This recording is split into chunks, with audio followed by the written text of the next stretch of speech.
एक 20 साल का भोला भाला लड़का सोहन था। वह नदी किनारे एक गांव में अपने माता पिता के साथ रहा करता था।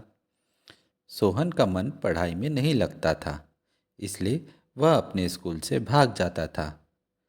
वह ज़्यादा नहीं पढ़ पाया, इसलिए अपने माता पिता के साथ खेतों में काम किया करता था। सोहन के बड़े होने पर उसके माता पिता को उसकी शादी की चिंता होने लगी। सोहन के पिता नदी पार करके एक गांव में सोहन के लिए लड़की पसंद करने गए और कुछ दिनों बाद उसी लड़की से सोहन की धूमधाम से शादी हो गई। शादी के शादी के कुछ दिनों बाद दुल्हन ने अपने मायके जाने का अनुरोध सोहन से किया।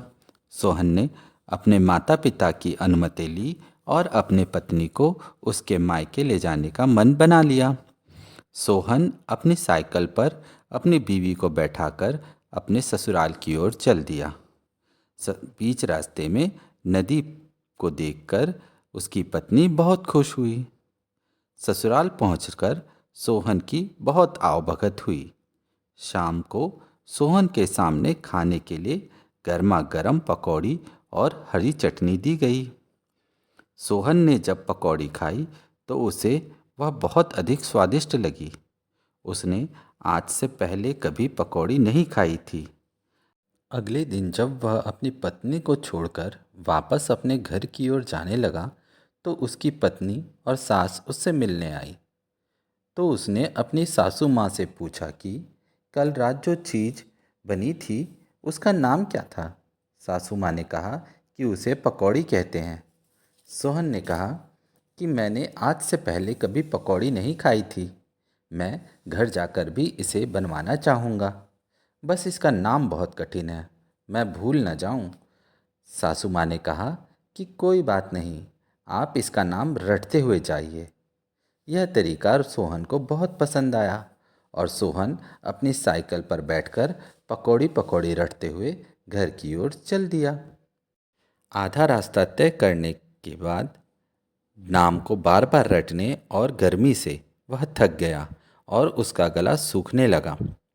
नदी किनारे उसने अपनी साइकिल रोकी और नदी के स्वच्छ जल से अपनी प्यास बुझाई। प्यास तो बुझ गई, पर यह क्या हुआ, सोहन उस व्यंजन का नाम भूल गया जिसे उसने रात खाया था और निराशा में वह नदी किनारे एक पत्थर पर बैठ गया। दूर से यह दृश्य दो चोर देख रहे थे। वे समझ नहीं पा रहे थे कि हुआ क्या है। इधर सोहन ने सोचा कि मैं फिर से नदी में उसी जगह जाऊं और फिर उस घटना को फिर से दोहराऊं तो शायद मुझे नाम याद आ जाए। और यह सोचकर वह फिर से नदी में उसी जगह गया, पानी को हिलाया, पर उसे नाम याद नहीं आया। अब दूर बैठे चोर समझ गए कि जरूर इस राहगीर का कोई कीमती हार, अंगूठी या और कोई बहुमूल्य चीज पानी में गिर गई है, जिसे यह राहगीर ढूंढने बार बार नदी में जा रहा है और न मिलने पर निराश होकर वापस पत्थर पर बैठ रहा है। क्यों ना हम दोनों नदी से वह कीमती चीज ढूंढ लें। यह सोचकर वे दोनों भी नदी की ओर चल दिए। वे दोनों चोर भी नदी में उतर गए और झुक झुक कर नदी में किसी कीमती चीज को ढूंढने लगे। इतने में एक चोर झुकते ही पाद मार दिया तो दूसरा चोर बोला, ओहो, ये क्या यार, पकौड़ी खाकर पाद मार रहे हो। पकौड़ी शब्द सुनते ही सोहन खुशी से उछल पड़ा और मिल गया बोलते हुए अपनी साइकिल की ओर दौड़ पड़ा। चोर एक दूसरे का मुंह देखते रह गए और सोहन पकौड़ी पकौड़ी रटते हुए फिर घर की ओर चल दिया।